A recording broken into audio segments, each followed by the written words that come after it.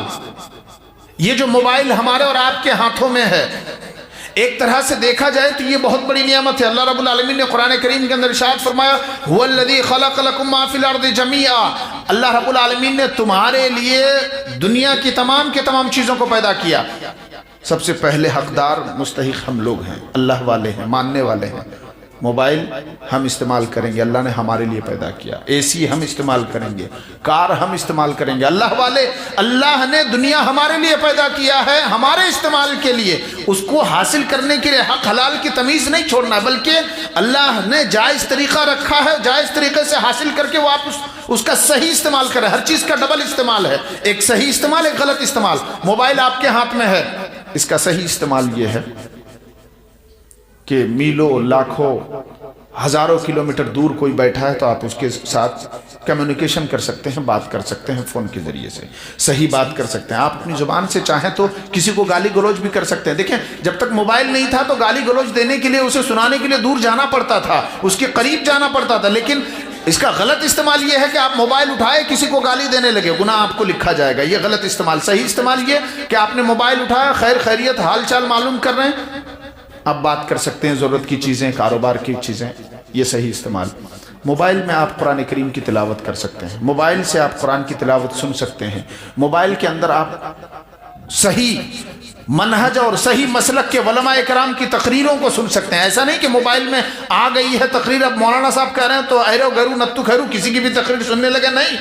اس mobile کے اندر، YouTube کے اندر آپ کو اچھے علماء بھی ملیں گے جن کا منہج، جن کا عقیدہ صحیح ہے، قرآن اور سنت اور حدیث کے مطابق ہے، اور برے علماء بھی ملیں گے جن کا عقیدہ غلط ہے، پیر مرشد اور درگاہوں کے ماننے والے بھی ملیں گے۔ آپ کو یہ تمیز کرنا ضروری ہے کہ آپ کس کی تقریر سن رہے ہیں۔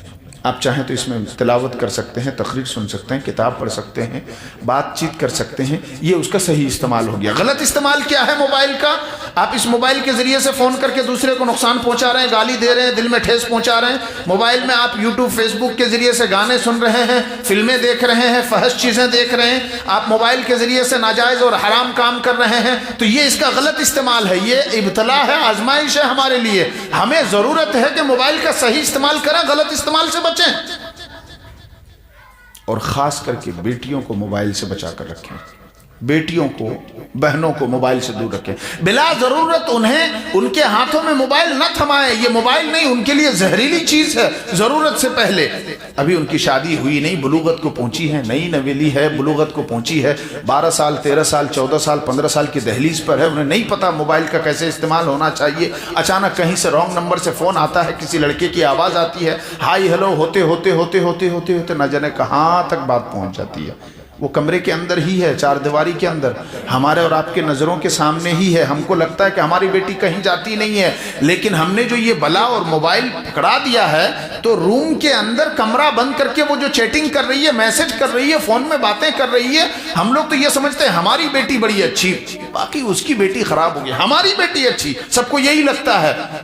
اور نتیجہ یہ ہوتا ہے کہ ایک وقت آتا ہے، اللہ نہ کرے، ایسے کیسز ہو چکے ہیں کہ وہ راہ فرار اختیار کر جاتی ہے، بھاگ نکلتی ہے۔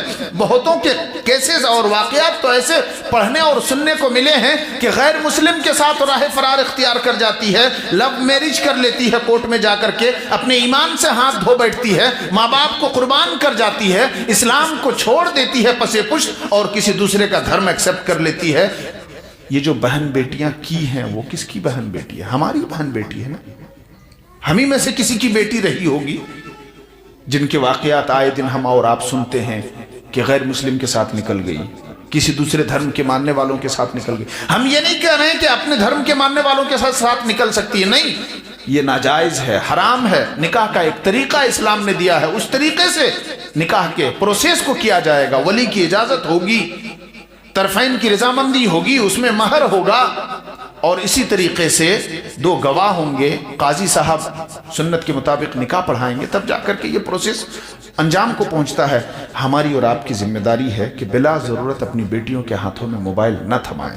اگر کسی کو اشد ضرورت ہو، اگر ہماری کسی بہن کو سخت ضرورت ہو موبائل کی، تو اسے چھوٹا موبائل سادہ سیمپل والا دے دیں، تاکہ فون کے ذریعے سے بات چیت ہو سکے، پوچھ سکیں کہاں ہے بیٹی، وہ بتا سکے کہ یہاں ہیں ابا، یہاں ہیں امی۔ اور خاص طور پر ایک اور پیغام میں آپ کو دینا چاہوں گا، ہماری بہنوں کو بھی دینا چاہوں گا چونکہ یہاں موجود ہیں، کہ مغرب کا وقت ہوتے ہی آپ اپنے بیٹوں اور بیٹیوں کی خبر لیں کہ کہاں رہی ہے، ابھی تک گھر نہیں پہنچی ہے۔ مغرب سے پہلے اسے گھر پہنچائیں، کیونکہ سورج کے ڈوبتے ہی، اندھیرا ہوتے ہی شیطان کا کام آسان ہو جاتا ہے، برائی کا کام آسان ہو جاتا ہے۔ لہٰذا ایک ماں باپ کی ذمہ داری ہے کہ وہ اپنے بیٹوں اور بیٹیوں کی خبر لے، مغرب سے پہلے اپنے گھر کے اندر لے لے۔ مرغی نہیں آتی ہے مغرب تک گھر کے اندر تو ہم اور آپ پریشان ہو جاتے ہیں، آج مرغی آئی نہیں۔ بکری اگر نہ آئے تو پریشان ہو جاتے ہیں کہ بکری گھر کیوں نہیں پہنچی ہے، پتہ نہیں کہاں ہے، ٹارچ لے کر کے تلاش کرنے کے لیے نکل پڑتے ہیں۔ کیا مرغی اور بکری سے بھی کم اہمیت ہے ہماری بیٹی کی؟ یقیناً نہیں، اس سے زیادہ اہمیت ہے۔ اس لیے ضرورت اس بات کی کہ اپنی بیٹیوں کے اوپر نگاہ رکھیں، اپنی بیٹیوں کے اوپر نگرانی کریں، بیٹیوں کی حفاظت کریں، قدر کریں، ان کی صحیح تربیت کریں، بلا ضرورت ان کے ہاتھوں میں موبائل نہ تھمائیں۔ ایک بات اور میں کہنا چاہوں گا ہماری بہنوں سے خاص طور پر، آپ بلا ضرورت موبائل کا استعمال نہ کریں۔ آج ہماری بہنیں، ہماری بہوئیں، ہماری مائیں کیا کرتی ہیں؟ ایک ہاتھ میں موبائل چلاتی ہے اور بچے کو دودھ پلا رہی ہے، موبائل میں یوٹیوب دیکھتی ہے، بیٹی کو دودھ پلا رہی ہے، دن رات موبائل میں لگی رہتی ہے، سیریل دیکھتی ہے، نہ جانے کیا کیا چیزیں کرتی ہے۔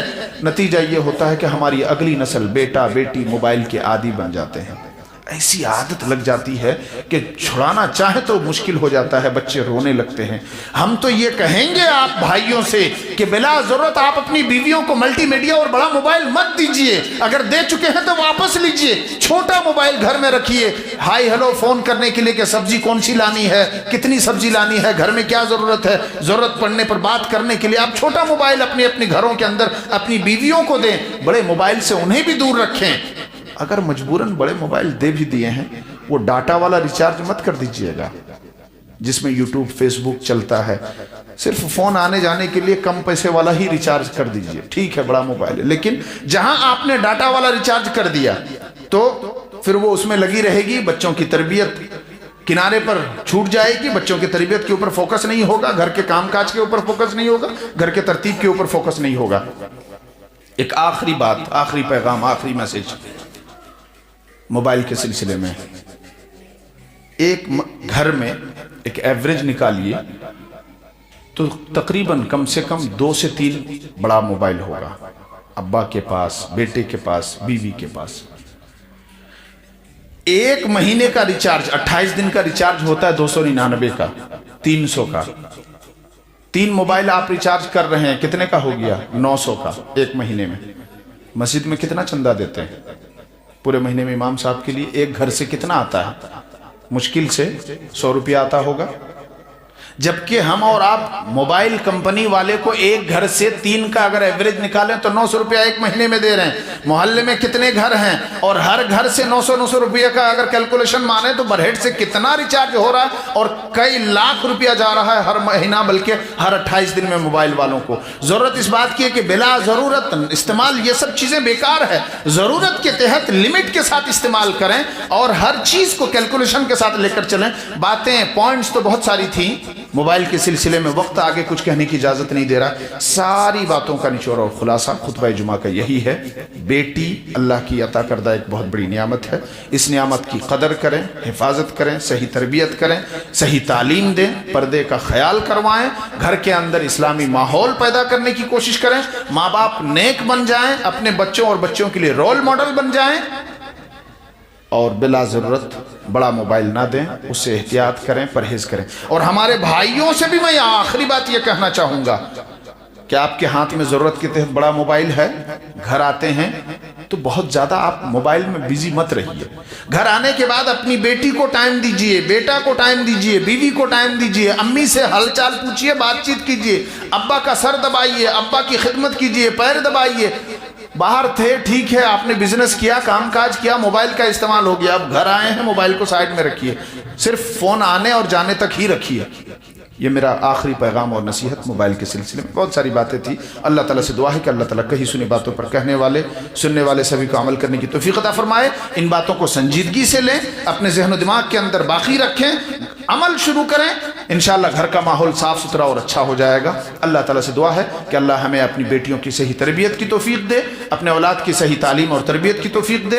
اے اللہ ہم سب کو قرآن اور سنت کے مطابق زندگی بسر کرنے کی توفیق عطا فرما. موبائل کے فتنے سے بچنے کی توفیق عطا فرما، دور رہنے کی توفیق عطا فرما. اے اللہ موبائل کا صحیح استعمال ہمیں کرنے کی توفیق عطا فرما. خاتمہ بالخیر فرما اور دنیا اور آخرت میں کامیابی، جنت الفردوس میں ہم سب کو اعلیٰ مقام اعلیٰ محل عطا فرما. آمین. ربنا تقبل منا انک انت السمیع العلیم وتب علینا انک انت التواب الرحیم. آمین. بارک اللہ لنا ولکم فی القرآن العظیم ونفعنا وإیاکم بالآیات والذکر الحکیم. انہ تعالی جواد کریم ملک بر رؤوف رحیم.